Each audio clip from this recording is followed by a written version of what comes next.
जी सभा झाली आज ती चांगलीच झाली, जोरदार झाली. त्याबद्दल सर्वच इथं संचालक मंडळ म्हणजे जे विष्णू घुमरे पॅनलचं, जय सहकार पॅनलचं जे काही संचालक मंडळ आहे ते गेले 10 वर्षापासून आम्ही वर्षामाळ्यांना बघतो. ते आमच्या हॉस्पिटलमधून इथे विजय झालेल्या पहिल्या महिला होत्या. तसेच त्यांनी आमच्या सायन हॉस्पिटलसाठी जागा असेल किंवा इतर काही जे DC-1साठी जे जामीनचा विषय असतील किंवा जे काही वेळोवेळी जे काही सुधारणा केल्या, आपण ज्याला म्हणतो की नवीन युगात ज्यांना सामावून घेतलं बँकेला, जी नॅशनलाइज बँक आहे त्यांच्या बरोबरीने आपलं ॲप असेल का आपल्या ॲपवरनं जे काही व्यवहार असतील ते सुरळीत करण्यामध्ये किंवा इतर काही आता शेअर्स कॅपिटलमध्ये ज्यांनी जी वाढ केली 25वरनं 35, तसेच जे काही आपण डिव्हिडन्स घेतो ते इतर बँकांमध्ये जवळजवळ 15%पेक्षा कमी दिला जातो, पण आपल्या बँके अशी आहे की जी 18%पेक्षा जास्त डिव्हिडन्स देतं. आणि हे सर्व गेल्या 10 वर्षापासून विष्णू घुमरे साहेबांच्या त्यांच्या आधिपत्याखाली आपले प्रदीप सावंत असतील, मुकेश घुमरे असतील, वर्षा मॅडम असतील, यांनी ती चांगली प्रकारे अशी सेवा दिलेली आहे. त्याबद्दल आमचं हेच मत आहे की हेच असं पुढे कंटिन्यू राहावं. म्हणून जास्तीत जास्त आम्ही सायन हॉस्पिटलमधून सर्व कर्मचाऱ्यांना, सभासदांना हेच जाहीर केलं की बाबा आपण जय सहकार पॅनलला पुन्हा एकदा जे पुन्हा जे तिसऱ्यांदा त्यांच्या पूर्ण भरघोस मताने निवडून द्यावं, हीच आमचं त्यांना म्हणणं होतं. म्युन्सिपल कोऑपरेटिव्ह बँकेची 2025-30ची निवडणूक जाहीर झालेली आहे आणि त्या अनुषंगाने अनेक पॅनल झालेले आहेत. पण जय सहकार पॅनल हे विष्णू घुमरे साहेबांचं पॅनल आहे, जे सहकारातील तज्ज्ञ मानले जातात की गेले 18 वर्ष ते म्युन्सिपल कोऑपरेटिव्ह बँकेवर डायरेक्टर आहेत. शिवाय महाराष्ट्र राज्य सहकारी संघावरती आता बिनविरोध निवडून आलेले. इतकी मोठी व्यक्ती आज म्युन्सिपल कोऑपरेटिव्हचं जय सहकार पॅनलचं नेतृत्व करत आहे आणि गेले अनेक वर्षामध्ये जय सहकार पॅनलच बहुमताने निवडून येत आहे.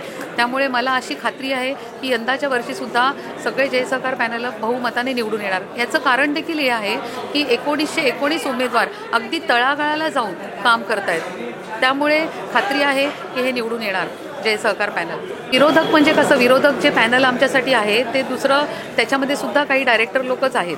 त्यामुळे हे सिटिंग डायरेक्टरचे 2 पॅनल झालेले आहेत. आता विरोधक आहे तो विरोधकच आहे, पण विरोधक ज्या लोकांना खोट्या दिशाभूल करतात, म्हणजे खोट्या गोष्टी सांगून दिशाभूल करतायत, त्यामुळे कामगारांमध्ये एक संभ्रम झालेला आहे की कुठलं पॅनल सत्य बोलतं आहे. पण मला खात्री आहे, कारण मी चेअरमन आज गेले 10 वर्षामधून 8 वेळा मी अध्यक्षपद निभावलेलं आहे आणि अनेक गोष्टी माझ्या अध्यक्षतेखाली झालेल्या आहेत. त्यामुळे मला खात्री आहे की मी जी कामं केलेली आहेत ती खूप कामं केलेली आहेत. म्हणजे पुन्हा येणाऱ्या काळात कामं काय उरलेली नाही आहेत, पण आता खोट्या आमिष दाखवतात लोकांना, खोट्या बातम्या, ज्या मोठे कार्यक्रम घेऊन त्याच्यामध्ये सुद्धा कामगारांना म्हणजे एक दिशाभूल केली जाते असं मला वाटतं. कारण का तुम्ही जर स्थानिक डायरेक्टर आहात, मग तुम्हाला त्या 5 वर्षात काही करता नाही आलं का, तर पुढच्या 5 वर्षाची का वाट बघायची, हा माझा मुद्दा आहे. जर करायचं होतं तर मागच्या 5 वर्षांमध्ये करायचं होतं. आता अजून थांबून पुन्हा पुढच्या 5 वर्षामध्ये करणं हे योग्य नाही आहे.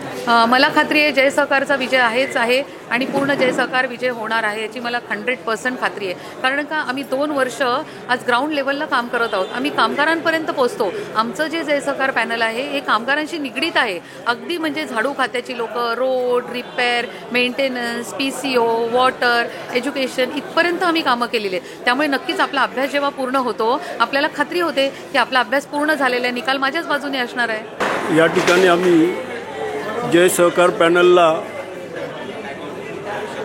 सपोर्ट देण्याकरता इथे उपस्थित राहिलो आहे. मी म्युन्सिपल समर्थ कामगार संघटनेच्या वतीने या पॅनलला पूर्णपणे शिक्षण खात्यामध्ये मतदान करण्याचा आम्ही निश्चितपणे प्रयत्न करू. कारण आज जे काही आम्ही बघतो आहोत की या सध्या 15 दिवसामध्ये या बँकेमध्ये असं एक चेंजिंग दिसतं की ही बँक एक राजकीय ह्याच्यामध्ये येण्याच्या अस्तित्वात आहे. माझं कामगारांना एवढीच विनंती असेल, ही बँक राजकीय लोकांच्या हातात देऊ नका. कारण भविष्यात कामगारांचं भविष्य इथे आपलं ह्या बँकेमध्ये जे आहे ते संपेल.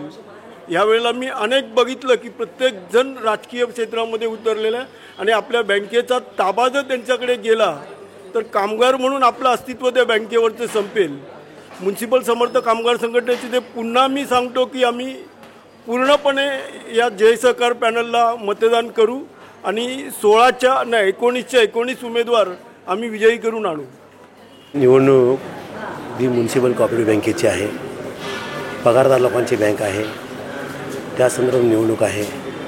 पण मी गेली 20 वर्ष बघतो आहे की जी निवडणूक आहे ज्या पद्धतीने व्हायला पाहिजे त्या पद्धतीने झाली नसून ही राजकीय कशी निवडणूक होते, लोकसभा विधानसभा त्याप्रमाणे ही निवडणूक चाललेली आहे. आणि काही राजकारणी पुढारी म्हणजे आमदार वगैरे यांनी या निवडणुकीमध्ये भाग घेतलेला आहे आणि त्यासाठी आम्ही आमचा जय सहकार जो पॅनल आहे हा गेली 2015पासून सत्तेवर आहे. 2007मध्ये मी स्वतः अपक्ष म्हणून निवडून आलो होतो आणि आता या बँकेला 15मध्ये माझे 19पैकी 13 लोक निवडून आणले आणि 20मध्ये परत 1915 लोक निवडून आणलेले आहेत. आता परत मी माझा जय सहकार पॅनल टाकलेला आहे निवडणुकीला आणि मला अशी अपेक्षा आहे की मी कोणत्याही या 15 वर्षामध्ये सभासदांच्या बाबतीत आणि बँकेच्या हिताच्या बाबतीत मी आणि माझ्या सहकाऱ्यांनी धाडस निर्णय घेतलेले आहेत. सभासदाला जेवढा होईल व्याजदर कमी आणि अनेक वेलफेअर फंड, परत एज्युकेशन फंड, गृह कर्ज, व्हेकल कर्ज आणि लाभांश, सीडवरचा इंटरेस्ट हे सर्व जास्तीत जास्त देण्याचा प्रयत्न मी केलेला आहे.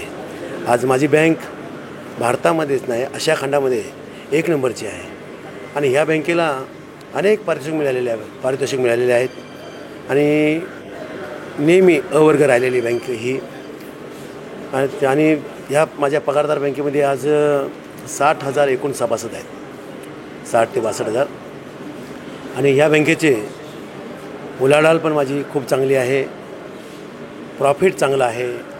रिझर्व्ह बँकेच्या नियमाप्रमाणे आहे आम्ही 15% वर कोणालाही डिव्हिडंड दिला जात नाही, म्हणून महाराष्ट्र राज्याच्या सहकार खात्यामधून गेली 3 वर्ष आम्ही परवानगी घेऊन 20%, 19%, 18% असा लाभांश वाटप केलेला आहे आणि यावर्षीही आम्ही 19% लाभांश वाटण्यासाठी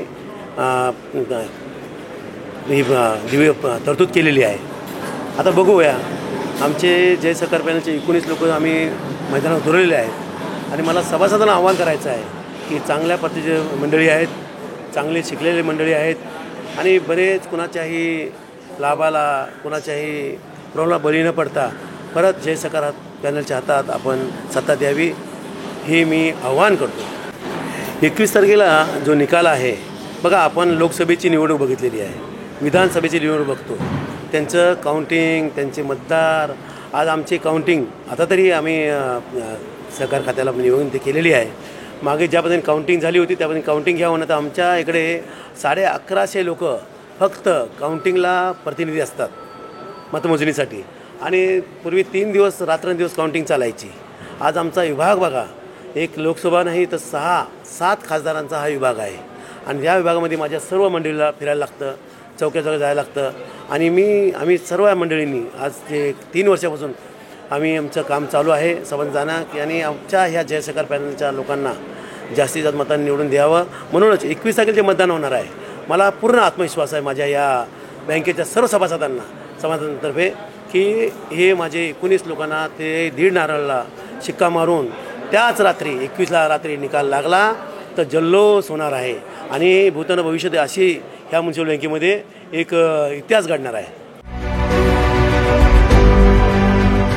CEN न्यूज, देश प्रदेश की ताजा तरीन खबरों के लिए CEN न्यूज को सब्सक्राइब करें और रहें पल पल की खबर से हर पल बाखबर.